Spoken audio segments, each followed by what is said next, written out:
It feels like a really big group of ponies out on the fell at the moment. We've got 14 altogether. That isn't our maximum. We've definitely had at least 17. That might have been our maximum, maybe 19. I don't think we've reached 20 on the fell before. And while it's lovely to have so many, it's nice to see them as a big group. Sometimes makes me feel a bit like I'm going to miss things when I'm checking them. So let me just talk through how I would do like a herd check. The first thing is Lynette has to have her supplements, which has got a bit easier of recent times. They've got a bit used to the fact that they can't pinch the bag off her face and we get less bothered. Sometimes the likes of Alan will still come and try and pinch it off her face. Kate likes to hover nearby in case. And then I've got the bag to deal with. Once she's finished it, I've got the bag to deal with, haven't I? Without being mithered by everybody. So this can be tricky, but we make it work, don't we, Lynette? It seems to be keeping you sound. Well done. Oh, and tip for anyone who does use feed bags, if you put a tiny bucket inside, it stops the feed getting stuck in the creases of the bag.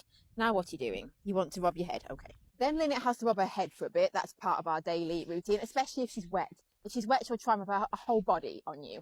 And I know it's not good practice to let them do this, but it's Lynette. Right, are we finished? Having hidden Lynette's feed bag around the corner, and luckily no one's paying any attention today, now I can do the actual herd check. Of course, the first thing is to count them and just make sure you have the right number there. So that's step number one. Usually that's easy. Sometimes there's one you can't quite spot. This morning it was the two foals, but it's fine. They were just flat out and I couldn't see them in the bracket. If the mums are there looking not stressed, you can be pretty confident the babies are somewhere nearby. And then it's just like an eye over them generally. See, does everyone look normal? And anyone with horses or livestock will know this, where you just scan your eye over and you can quite often pick out if there's an individual that's not standing right, not moving right, not looking right. Behavioural, it might be away from the herd, not looking right, or it might be holding a leg that it shouldn't be, or you can sometimes just spot something obvious. Basically, if they're doing this, they're on all four legs grazing, probably fine.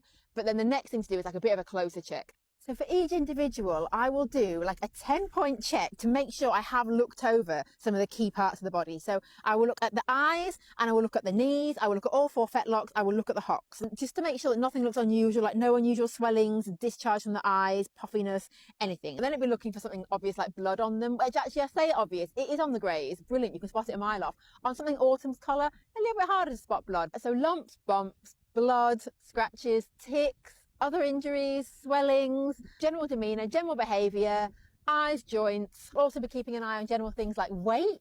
You would looking a bit round, but that's okay. We don't mind you filling out a bit. The sort of coat condition. I mean, she's still shedding out. She's only 8 months old. She has got a little gap here, which I suspect was somebody biting you. So keep an eye on things like that, I suppose. But generally, that's nothing to really worry about.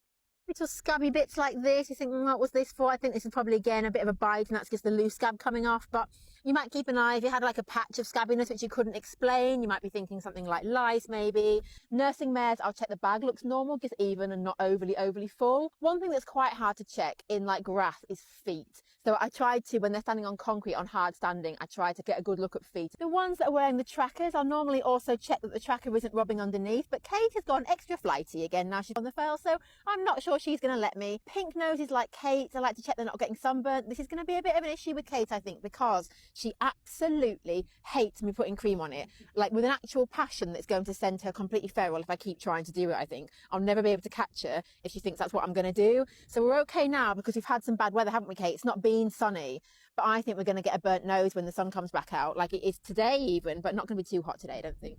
So I'm not sure what I'm going to do about that. We have got a fly mask which Patrick has been wearing, which does cover the nose, so potentially blocking it with a fly mask is the answer for that one.